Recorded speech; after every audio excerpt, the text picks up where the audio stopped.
Hi, I'm Phil from the Buzz Business Network, and today I'm going to talk to you about what's next, the next step if your crowdfunding campaign fails. A lot of people try crowdfunding.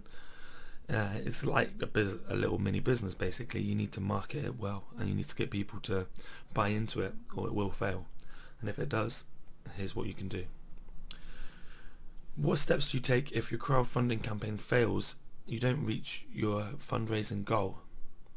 I am by nature an eternal optimist, so if I had a crowdfunding campaign that failed or didn't reach its goal, my first thought would be, get back up and try again. Was that your first thought? As much as I'd like to sprinkle my pixie dust on you and convert you to my way of thinking, I know I'll have to convince some of you with cold hard facts. So let's give it a go. Take a step back and answer these questions about your campaign. Did you have a great idea or cause? If you still think you have an amazing idea, awesome. Now we need to uncover the root cause of why you didn't reach your fundraising goal. There could be a multitude of factors, and we'll talk about many of them. However, if you've been thinking about your campaign and you're not sure the idea was great, then stop right there. Don't proceed with the campaign.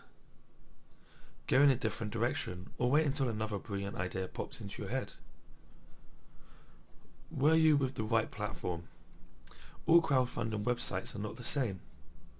You need to compare the fees against each platform.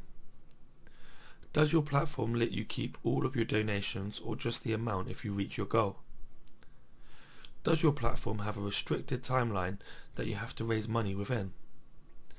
Can you change your goal amounts during the campaign? Does your platform offer outstanding customer service and mentoring to help you along the way? You may not have thought about all these questions on your first campaign, but now you know to ask yourself. Make a chart, list your crowdfunding platform choices, and go from there. Which platform offers you the best rate with all the other value-added services that you may need? Did you prep before you went live? Did you just wake up one morning and say, hey, I think I'll raise money from new pink boots? Well, that isn't going to work. There isn't a great deal of time and energy that goes into making a fundraising campaign successful. Before you even think about writing your campaign, do the pre-work. Talk to all your family and friends. Tell them why you need these pink boots, where you're going to get them, what is so amazing about these boots, when you need to get them, and who's actually getting the boots. Starting a campaign with help me raise money for pink boots is one thing. Starting a campaign with my name is Kathy and I'm raising $500 to buy the most amazingly soft pink boots for 5 children in a children's hospital recovering from cancer here in Reno. Because their blood flow is slower and their body temperatures are lower, these boots will help keep their toes toasty and their spirits high. I'd like to raise the money within the next 4 weeks to get them over before the holidays. Can you see the difference? If you sent out these 2 different emails, what response do you think you'd get? The more details you can give your crowd before you start the campaign, the more successful your campaign will be. Before you start another campaign, start laying the prep work. Did you have a crowd? We've been over this before, but you really need a crowd. You don't have to have 5,200 friends on Facebook, but you do need to have a crowd of people in mind to target to help fund your campaign. Just starting the campaign isn't enough. Just posting it on Facebook once a week and tweeting it out is not enough. You have to make people want to care about what you care about. Motivate them to help you move your mountain. Cultivate that network before you start your campaign. Did you have a plan? Are you like Julia Roberts in Pretty Woman, a fly by the seat of my pants kind of girl or guy, or did you have a plan with your last campaign? Whether you're organised and analytical by nature isn't important, but you do have to be organised and have a plan to achieve the highest possible amount of success with a crowdfunding campaign. You have to plan what your crowdfunding strategy will be. How often will you update your campaign? How often will you share it on social media channels? Will you send out a press release? Will you contact your local news media outlets? How often will you email your personal and professional contacts? Will you offer any rewards with your campaign?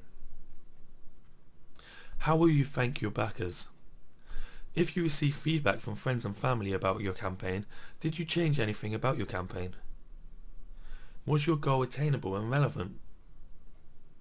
Did you set your fundraising goal to what you'd love to get or what you need to get to complete the project? Your backers will know if you're asking for too much money, and they'll wonder what you're going to do with any excess. If it's possible, set up your goals in stages. This helps you have small successes along the way, boosting your morale and then getting your backers excited when helping you reach each milestone. There's nothing wrong with asking for $500 for those pink boots. And when you reach that goal, give an update thanking everyone and telling them that you're going to increase your goal to $700 now, and you'll buy two more bears with that money. Take note of these questions. Pull out a notebook and scratch through ideas and come up with a new plan of attack. If you know you have an amazing idea or an inspiring campaign, then you must start the campaign again. Use the past experience to help you know what to do and what not to do this time. Go on. This was adapted from an article by Kathy Roller from moveyourmountain.org. Like this video if you found it useful, and click subscribe so you can get some more views for more videos.